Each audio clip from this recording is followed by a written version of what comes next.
Welcome to the tutorial on business ethics. Today the chapter is ethics and marketing.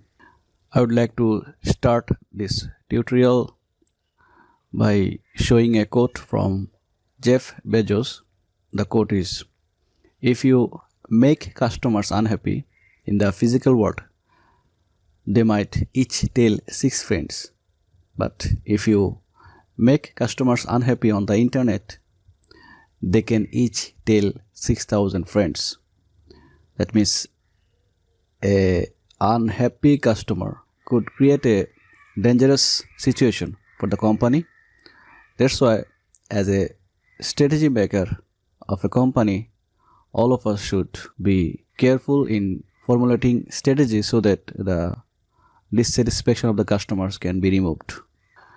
Since this chapter is on marketing ethics, that's why we need to know the definition of marketing. Marketing can be defined as the organizational function and a set of process for creating, communicating and delivering value to customers and for managing customer relationships in ways that benefit the organization and its stakeholders. That means marketing is a process by which we create, communicate and deliver value, as well as we need to manage the customer relationships. And there is another issue in marketing that is called branding. Branding means establishing and maintaining relationships with the customers. However, in marketing there are various types of activities. It starts from bringing a product, then promoting it to buyers, exchanging it with them. Since there are lots of activities involved in marketing, the responsibilities and the accountability regarding those activities can be considered as the marketing ethics. As a marketer, even before a product is created, you should first consider who is interested in purchasing and who can be influenced to want to purchase it. As well as the producer or the marketer should also consider who are the buyers, what they can afford, how much price might influence future purchases, how the price might affect distributors and retailers, what competitors are changing before settling on a price, how to advertise the product to attract new potential purchasers, what incentives offer are needed to promote the product among buyers. So these are the some consideration which should be focused by the marketer or the producer. Throughout this entire process, the producer or the marketer might conduct market research to gather information and use that information in production, pricing, promotion, placement decisions. And these 4 issues are considered as the 4 P's in marketing. But nowadays there are 7 P's in marketing. These are product, price, promotion, place, packaging, positioning and people. Considering these 7 aspects, there are lots of activities from the marketer side, and those responsibilities and accountability can be considered as the marketing ethics. With these elements of marketing, the ethical questions arises due to the responsibilities regarding those issues. Ethical framework to marketing issues. Here we are going to learn about the framework of marketing ethics. Marketing exchange or marketing activities can be considered as legitimate whenever there is a respect for the autonomy and whenever there is a mutual benefit. And these 2 things can be broadly considered as the 4 issues in case of marketing ethics. Here we can see the transaction should be voluntary, there should be informed consent, and there should be benefit for both sides, as well as considering the other values there should not be any conflict. If these four things can be maintained in marketing activities, then those activities can be considered as ethical marketing activities.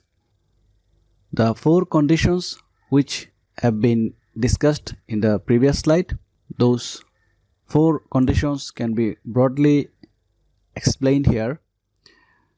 We can see for the purpose of ethical marketing, there should be voluntary exchange, informed consent, benefits, and there should not be any conflicts for the other values.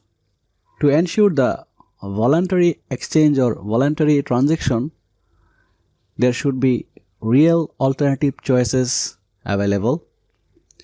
There should not be any anxiety and stress in the purchasing situations. There should not be any price fixing, monopolies, price gauging, etc. And there should not be any targeted and vulnerable consumers. If these four conditions can be maintained, then we can say that transaction or that exchange was voluntary transaction or exchange. Next, we can see to maintain the ethical issues in marketing, there should be informed consent, and for that purpose, there should not be any lack of information, there should not be any deception, and there should not be any complicated information. And to ensure the benefits for the buyer or purchaser, we need to ensure that there is no impulse buying,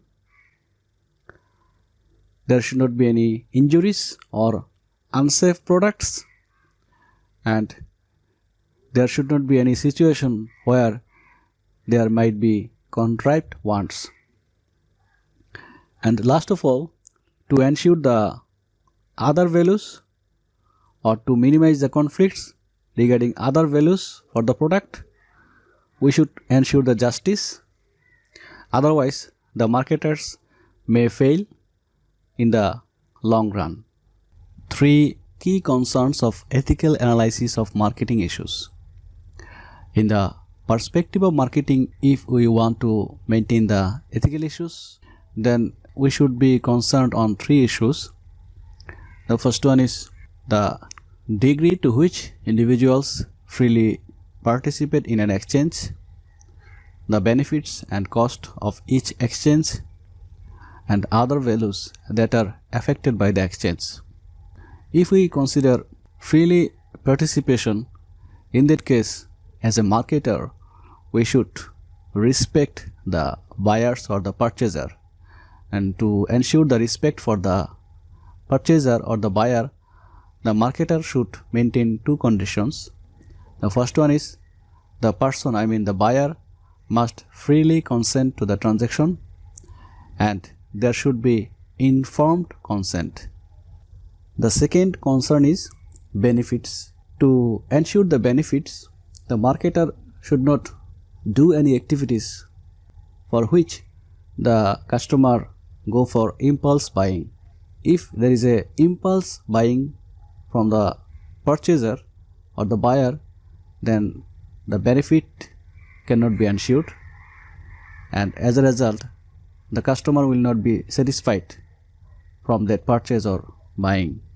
That's why the marketer should not do any unethical activities for which the customer is forced for impulse buying. The third ethical concern in marketing activities is other values related to that product or service.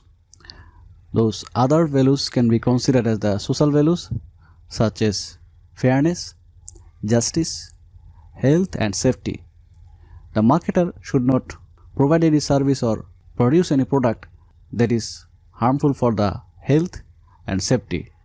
The marketer should be concerned about the health and safety of the product as well as the buyers to ensure the other values of the product or service.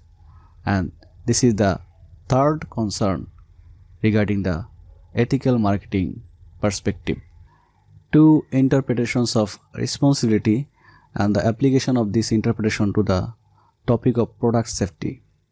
Business has an ethical responsibility to design, manufacture and promote its products in such a way that avoid causing harm to consumers.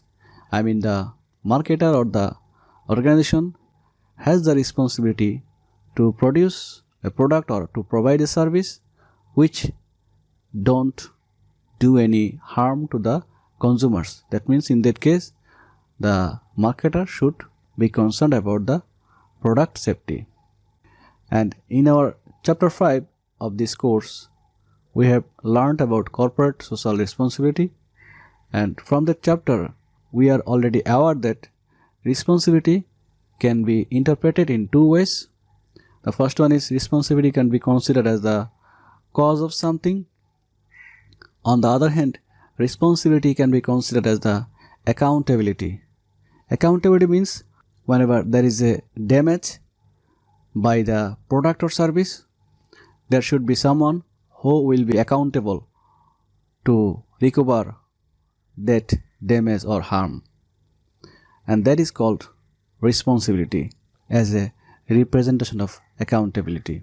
To ensure the product safety, we need to ensure the responsibility and accountability from the marketer side, and for that purpose the contract law or the tort law or strict liability can be considered. Contract law can ensure the product safety because contracts are a form of a promise, and when a product is sold there is an implicit promise that it will perform as promised without hurting the user. I mean, whenever we are making any transaction, there is a implicit promise as a contract from the buyer side that the product or service will not do any harm to the purchaser or the buyer. On the other hand, tort law can be considered as a source to ensure the product safety by maintaining the responsibility of the marketers. Tort law recognizes that all of us have a general duty not to cause harm to others.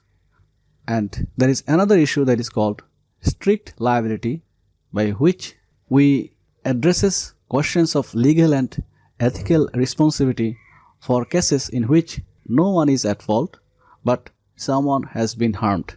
I mean, if there is a harm but if you don't find any specific person who is at fault, in that case the sellers should be responsible because there should be someone who should take the responsibility for that harm. Contractual standards for establishing businesses' responsibilities for safe products. To ensure the product safety, the standard of caveat emptor is the background to many discussion of product safety. I mean, caveat emptor means let the buyer beware. This caveat emptor approach adopts a simple model of a contractual exchange between a buyer and seller. Under this caveat emptor approach, the following three things are assumed. Those are: every purchase involves the informed consent of the buyer and therefore it is assumed to be ethically legitimate. Buyers have the responsibility to look out for their own interest and protect their own safety when buying a product, and businesses' only legal and ethical responsibility is to provide a goods or service at an agreed upon price. So these are the issues which are considered under the caveat emptor approach, and this is a model for contractual exchange by which the marketer can ensure product safety as well as can ensure the responsibilities from the marketer side. The social contract tradition in ethics holds that this contractual model is the best way to understand ethical responsibilities. In that case, in considering the marketer perspective, the only duties are to ensure the free and informed consent by the purchaser. In that case, if the seller don't provide any explicit warrants for that product or service, the buyers are liable for any harm they suffer.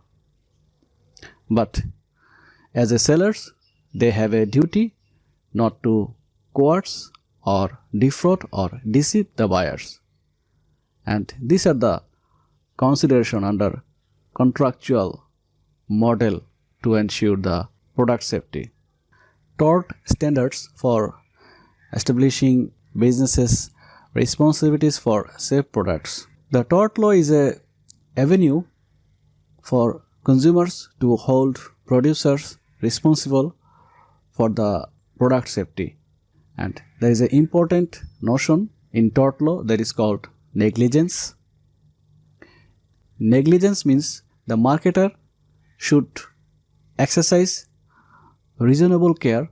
Otherwise, if there is any unintentional failure, and for that failure, if there is any harm to the buyers, then the seller cannot avoid the responsibility. In that case, the sellers should be accountable to take the responsibility of that harm. To get a clear idea about tort standards or tort law, we need to compare this tort law with the contract law. In contract law, the marketer explicitly promised that the product will not do any harm to the buyers. But in tort law, we believe that all of us has a general duty not to put the other people at unnecessary and avoidable risk. I mean, we have the responsibility to take care of others. I mean, we should not harm anyone. As for example, I have never explicitly promised anyone that I will drive carefully, but I have an ethical duty not to drive recklessly down the street because it may create problem to the passersby. So these are the things which can be considered as tort law. I mean, we should not harm others. Under this tort law, the central component is negligence. Negligence can be characterized as the failure to exercise reasonable care or ordinary vigilance that results in an injury to another. If the marketers neglect the duty to exercise reasonable care not to harm the other people, not to harm the buyers, then it can be said that the marketer is maintaining the responsibility to ensure the product safety. Besides this tort law, there is another issue that is called strict liability. Strict liability is a belief in which an individual or business is accountable for damages whether or not it was at fault. In a strict liability case, no matter how careful the business is in its product or service, if harm results from use, the individuals or the business is liable. I mean, under this strict liability, if there is any harm from the product or service, although the company or the marketer has taken care, but due to the harm arises from the product or service, the marketer is responsible. Under the tort law, we can see, considering the negligence, the marketer should foresee the consequences of the marketing activities. I mean, whether their marketing activities can create any harmful consequences in the future, that should be considered by the marketers. Otherwise, the marketers will be liable for the harm that was foreseeable and for the harm that was thought about. Ethical requirements for and against strict product liability. Strict product liability is an idea under which we consider that although the marketer takes great care under the negligence standard. But if there is any harm occurs, in that case, if there is no one is at fault, then the buyers will be liable, and that is called strict product liability. That's why under this strict product liability, there is a arguments for and against this idea. In the United States, there is a call to reform this strict product liability, and in the European Union, they have adopted the clear strict product liability standards. The critics in the United States against this strict product liability argue that this strict product liability impose a significant cost on the contemporary business. They also criticize this strict product liability because this strict product liability is unfair to business because it holds the business responsible for harms that were not the result of business negligence. On the other hand, there is a defender of this strict product liability. They are in favor of this idea because they think that under this strict product liability, the society creates a strong incentive for business to produce safer products and services. As well as under this idea, someone has to be accountable for the cost of injuries.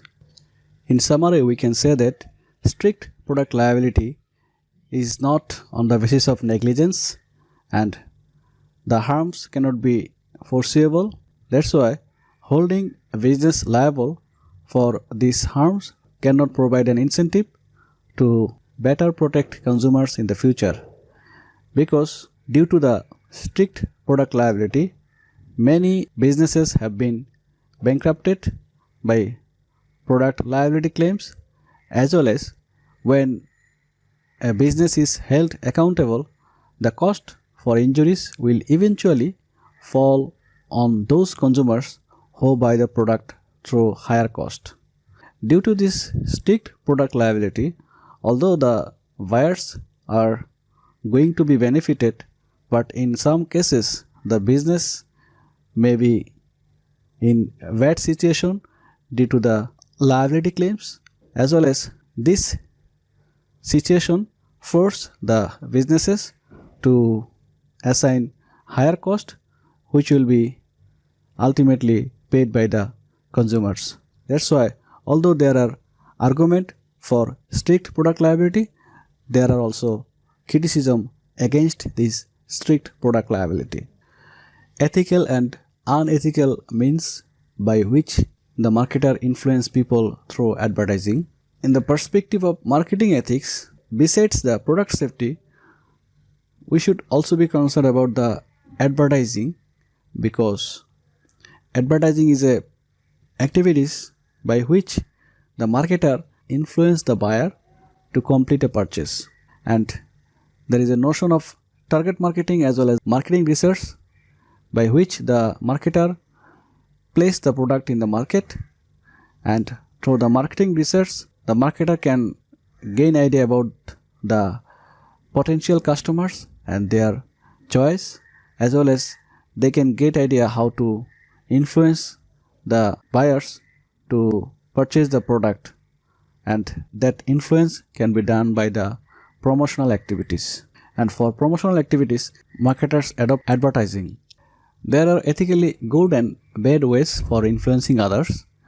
The ethically good ways are persuading, asking, informing, and advising. And the unethical or the bad ways for influencing people are threats, coercion, deception, manipulation, and lying. As a marketer, the business organization can use the ethical ways or the unethical ways for influencing the buyers. Unfortunately, we can see most of the marketers employ deceptive or manipulative means of influence in sales and advertising activities, and they do that type of manipulation or deception to the susceptible buyers.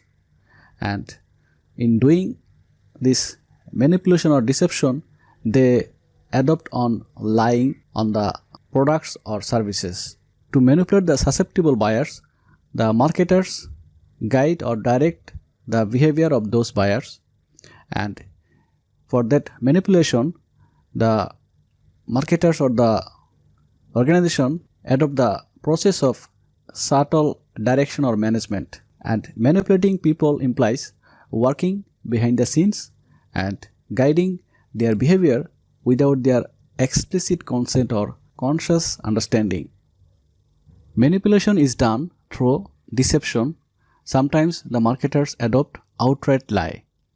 Through the marketing research, the marketers try to know the psychology of the buyers, and through this they manipulate the behavior of the buyers. If the marketers are able to know about the motivations, interest, desires, beliefs, and disposition of the buyer, in that case they adopt some issues by which they manipulate the buyers by influencing them to purchase the products.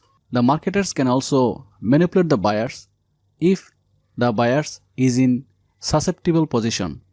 The buyers will be susceptible position if the buyers feel guilty, pity, a desire to please, anxiety, fear, low self-esteem, pride, and conformity. These are the issues by which the buyer is in susceptible position or vulnerable position. In that case, the seller or the marketers can manipulate the buyers to influence in buying the products or service of that company. Manipulation and deceptions can be considered as the issues under marketing ethics because this manipulation and deception or outright lie can be considered as unethical, because through this manipulation or deception the marketer manipulates consumer. Most of the time we can see the advertisements are deceptive as well as outright lies. Ethical justification for advertising. Advertising could be considered as ethical if the advertising is done on true and accurate information. But if the advertising is done to manipulate the customers by influencing to purchase the product or service, in that case this is unethical, because through this manipulation the marketers are disrespecting for persons because it bypasses their own rational decision making. If the advertising is done for the purpose of manipulation and for the purpose of exploiting the susceptible customers, in that case this type of advertising will erode the self-confidence and hinder the development of reasonable choice among those manipulated. And through this manipulation there will be a decreased overall happiness, because if the buyer can understand that the marketer is manipulating the choice of the customer, in that case they will not buy the product as well as they will lose the self-confidence on that company. Ultimately company will be loser due to the less reputation, as well as there will be lower sales which will decrease the profit of the company. Advertising or marketing activities can be considered as legitimate when the marketing activities is applied to discover the consumers which might already or independently be predisposed to purchasing a product or service. But if the marketing activities or advertising activities is done to manipulate the fear, anxiety, or other non-rational motivations, those marketing activities can be considered as questionable and unethical, because the marketers or the advertiser are trying to manipulate the susceptible customers. Debates on advertising's influence on consumer autonomy. The defenders of advertising argue that advertising is contributing to the economy as well as advertising provide information to the consumers. The defenders of advertising also think that over time market forces will weed out deceptive ads and practices. because they believe that most effective counter to a deceptive ad is a competitor's ad calling attention to the deception. There are also some other favorable argument on behalf of advertising.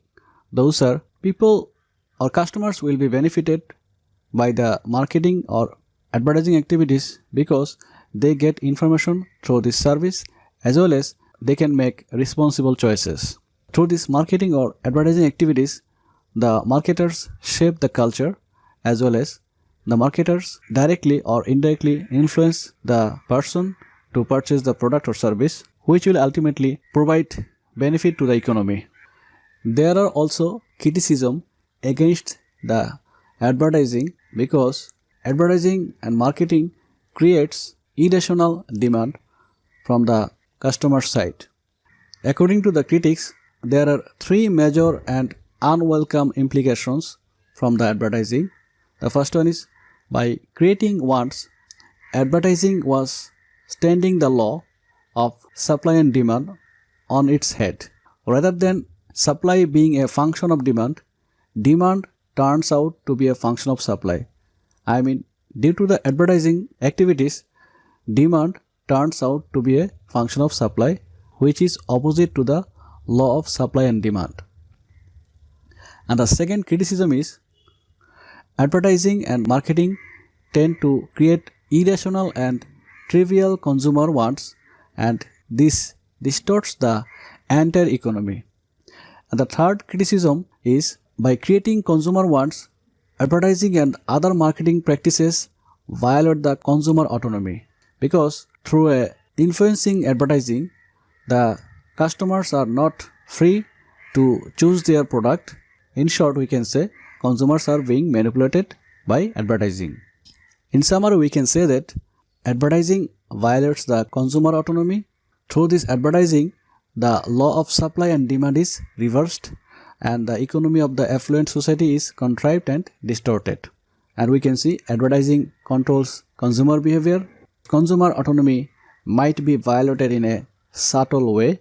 That's why we can say that consumer autonomy is violated by advertising's ability to create non-autonomous desires. Distinction of ethical and unethical target marketing, using marketing to vulnerable populations as an example. Two examples of target marketing. The first one is based on marketing research supplied by the manufacturer. An automobile retailer learns that the typical customer is a single woman between 30 to 40 years old. She has an annual income over $30,000 and she enjoys outdoor sports and recreation. Knowing this information, the dealer targets advertising and direct mail to this audience. And advertising depict attractive and active young people using their product and enjoying outdoor activities. Through this marketing research, the retailer is designing his advertising and targeting the predisposed customer.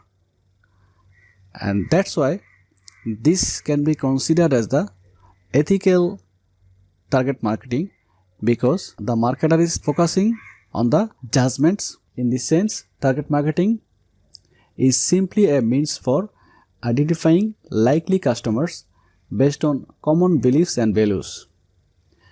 Let's see the second example. A target campaign is aimed at selling an emergency call device to older widows who live alone. This marketing campaign depicts an elderly woman at the bottom of a stairway crying out, "I have fallen and can't get up."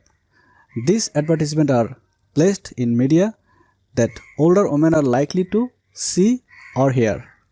And this second example can be considered as unethical target marketing because in this advertisement you are trying to exploit the vulnerable customers by exploiting their fear and anxiety. That's why this marketing strategy is a ethically offensive marketing because you are trying to manipulate the fear or anxiety of the customer. A target marketing would be considered as ethical marketing if it encourages the valid market exchange Valid market exchange will be occurred when the customers understand what they are doing and the customers have considered their choice and the customers are free to decide.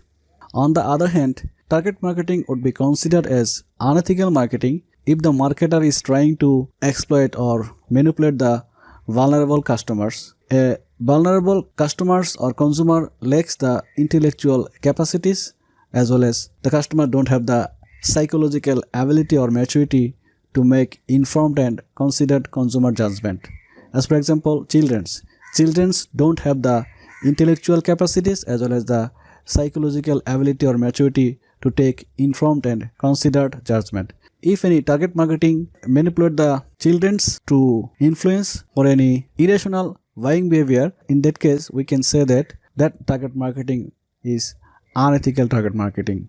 A target marketing would be considered as unethical if it is implemented on vulnerable customers for doing any unsatisfactory market exchange, as well as if the target marketing is done on the susceptible customers and if there is any physical or psychological or financial harm, in that case that target marketing would be considered as unethical target marketing. As for example, if any company advertise tobacco or alcohol, ultimately by consuming that product there will be a health risk for the customers.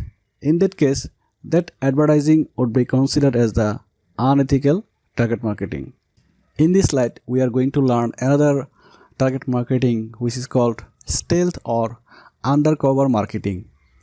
This stealth or undercover marketing is a situation where the customers are subject to directed commercial activity without their knowledge. I mean, when the customers are not aware about the commercial activity but they are under those commercial activity, then that type of marketing or target marketing is called stealth or undercover marketing.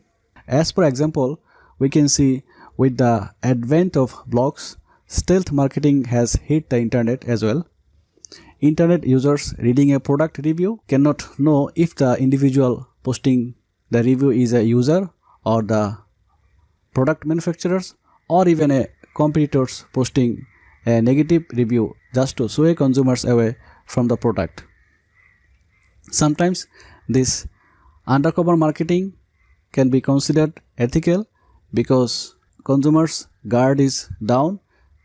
She is not questioning the message as she might challenge a traditional advertising campaign.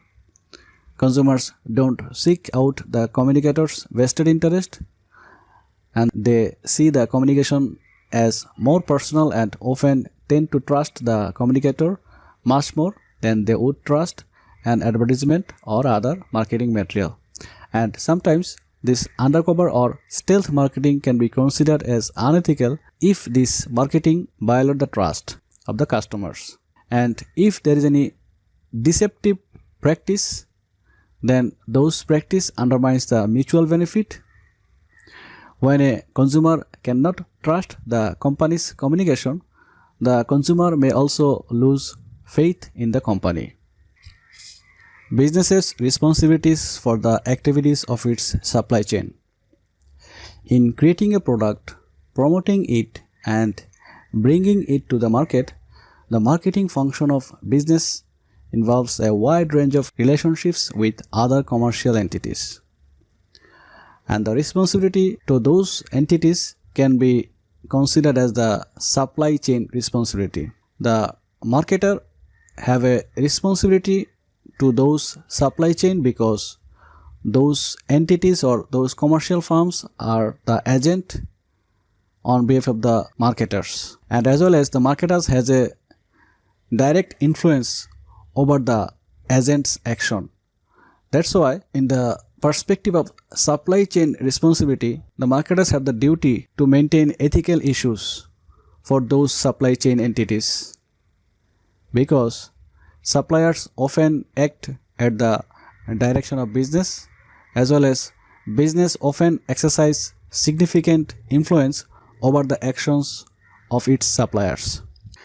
Nowadays, the multinational companies are accepting this responsibility, and this new concept of responsibility travels far deeper throughout the entire supply chain system.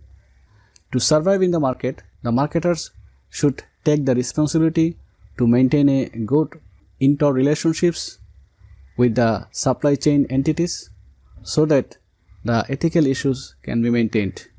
In summary, we can say that in marketing activities, if the marketer apply ethical issues, then both the buyer and seller can be benefited in the long run. Otherwise, there will be a harmful effect for the customers as well as the sellers. Thank you.